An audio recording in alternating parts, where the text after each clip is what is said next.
you're given, that's how we live it. Don't be mad at the system, it's simply how we've existed. I hear a lot of people talking like they politicians and choose to be an accountant because it's safe in a business.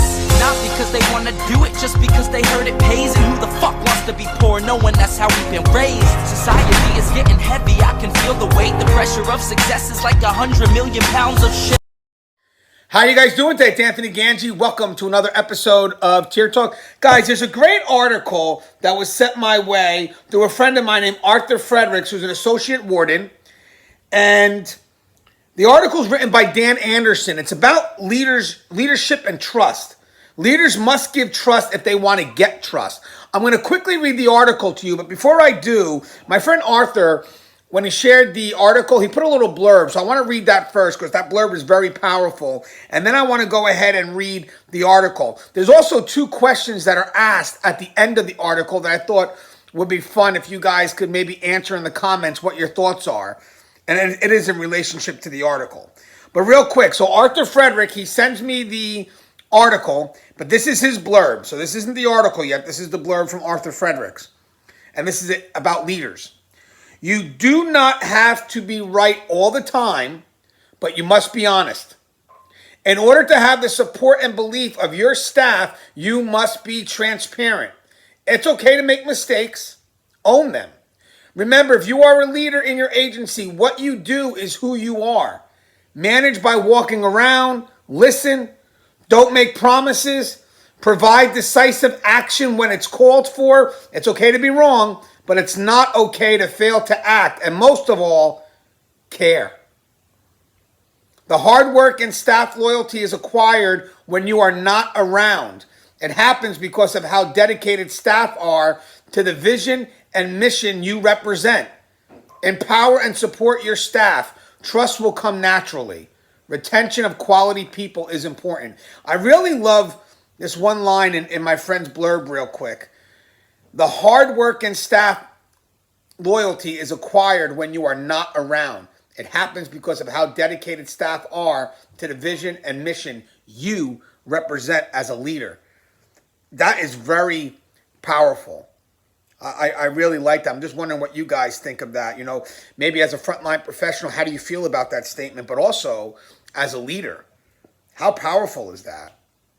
I just want to read the article real quick to you guys. The article comes from Dan Anderson. It's posted in Becoming a Leader of Character. And the title of the article is Leaders Must Give Trust If They Want to Get Trust.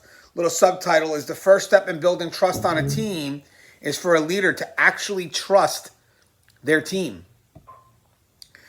So teams live or die based on trust.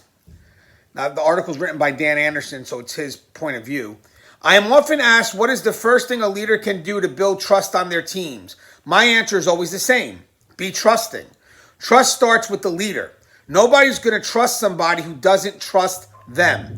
It's a simple fact of life. We do not make ourselves vulnerable and offer trust to another person unless we can reasonably assume they are doing the same thing. In working with law enforcement agencies across the country, I run into a lot of well-meaning leaders who are truly trying to make a difference in their agencies and communities. About a year ago, I was working with a mid-sized agency command staff, civilians, supervisors, and shift supervisors. A captain over the patrol division rightly proclaimed that trust was the most important factor to a team's success. But an interesting thing happened at the next break. Two of his lieutenants approached me and let me know that the same captain was a micromanager. In fact, nobody in the patrol division felt like their leader trusted them. And guys, I've done videos on micromanagement. Just put micromanagement, Tier Talk. This is not an unusual scenario on teams. The leader says, I trust you, but the same leader's behaviors prove otherwise. The leader is not intentionally being a hypocrite. They know and believe in what they say. Unfortunately, when we actually have to put trust into action, it can be inconvenient. It is often inconvenient to take the time to build trust with people. A leader can actually prove he or she trusts someone by, and he gives three examples, allowing someone else to run a meeting, asking others how they think something should be done and then doing it that way, and allowing subordinate leaders to make decisions without our interference. In all three of these situations, we exercise both courage and selflessness. When we trust someone, we are giving up control and making ourselves vulnerable. There is a perceived or an actual risk that something may go wrong if we are not involved. But in each case, we are exercising selflessness because we accept that their failure is a possibility. Now, just hear that out again. But in each case, we are exercising selflessness because we accept that their failure is a possibility. When someone on our team fails, that could create more work and more headaches for us. But that failure also gives them an opportunity to learn and grow. We can't tell people we trust them and then never give them the room to make mistakes or do things in a different way than we would have done them. To build trust, we must first be trusting. To be trusting, we must exercise both courage and selflessness. And I love how he's adding courage to that. Because we as management are faced with a lot of pressures that most people don't see. So it does take a lot of courage to push that trust. 99% of people want to be trusted. A leader can talk about trust all they want, but when a leader's actions do not support their words, the team won't trust the leader until the leader proves they trust the team.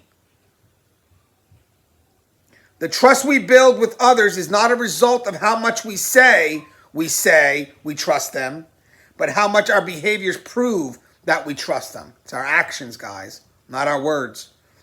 These are two questions I want to run by you. Maybe we can answer them in the comment. First question, what can you do to demonstrate trust this week?